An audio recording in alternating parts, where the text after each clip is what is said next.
प्राण दे ज्ञान नासो चिरलंकृत है। नंद जी महाराज क्या आए हैं कितने किस तिथि में? अष्टमी तिथि को। कल हम चर्चा कर रहे थे भगवान श्री कृष्ण के जन्म में 4 विशेषताएं हैं। पहली विशेषता भगवान का आगमन अंधेरे में होता है। देखो जी, अंधेरा निराशा का प्रतीक है। किसी व्यक्ति के जीवन में जब इतनी विपत्ति आ जाए, एक विपत्ति से निपटने का प्रयास करता है, तब तक दूसरी विपत्ति से निपटने का प्रयास करता है, तीसरी विपत्ति। किसी व्यक्ति के जीवन में जब ज्यादा विपत्तियों का आगमन होता है ना, तो क्या कहता है व्यक्ति? हमारे जीवन में तो केवल अंधेरा ही अंधेरा है। हम और आप थोड़ी सी विपत्तियों में घबरा जाते हैं। हमारे जीवन में यदि थोड़ी सी विषम समस्याएं हो गई, तो हम भगवान के ऊपर उंगली उठाना प्रारंभ करते हैं कि हे परमात्मा, तुमने मुझे दिया क्या? हमारे जीवन में इतने कष्ट, लेकिन देखो जी, भगवान के जितने अवतार हैं, एक दो अवतार नहीं, परमात्मा के जितने अवतार हैं, उन समग्र अवतार में जरा देखो तो कौन सा ऐसा अवतार है कि भगवान ने कष्ट का सामना नहीं किया? यदि राम जी के ऊपर दृष्टि डालें तो राम जी से ज्यादा संकट तो किसी के जीवन में आएगा ही नहीं।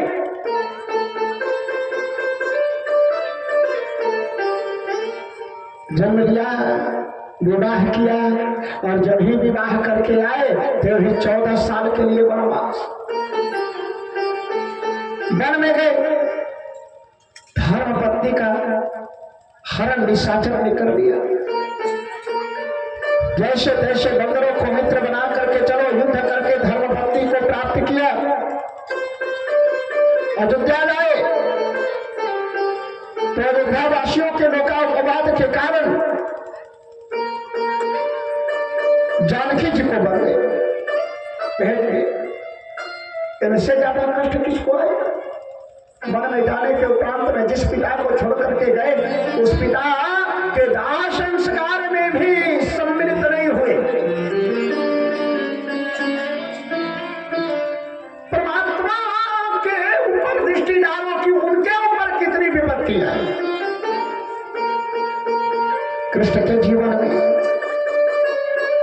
जरा देखो, किसी का विवाह हो और विवाह के तुरंत बाद उसे जेल में डाल दिया, और जेल में जो उसके संतान उत्पन्न हो, एक माँ बाप के सामने उसके एक नहीं, दो नहीं, 6 पुत्रों को पटक करके मार दिया जाए।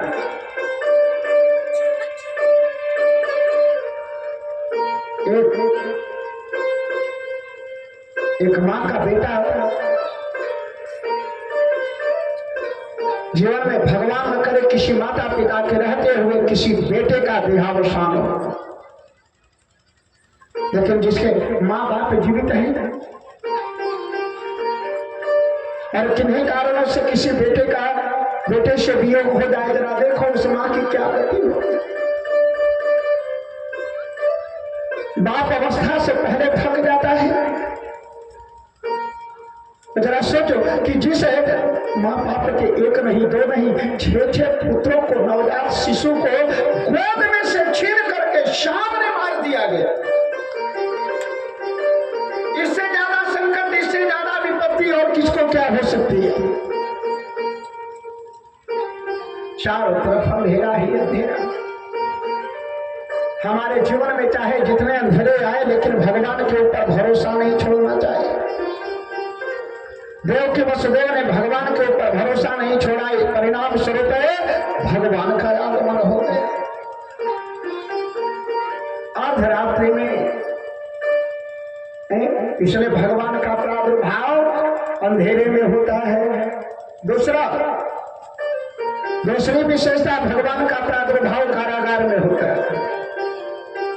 देखो जी, सबसे बड़ा कारागार ये संसार है। कारागार में, जेल में होता क्या है? जेल में होता क्या है? दुनिया में कोई भी आदमी अपनी इच्छा से जेल में नहीं जाता। और समाज में, संसार में, बाह्य जगत में ऐसा कोई ना कोई काम करता है कि समाज के लिए वो खतरा हो, तो उसे जेल दिया जाता है। अपराध प्रमाणित होने के उपरांत में उसे जेल भेजा जाता है। और जब तक सजा पूरी न हो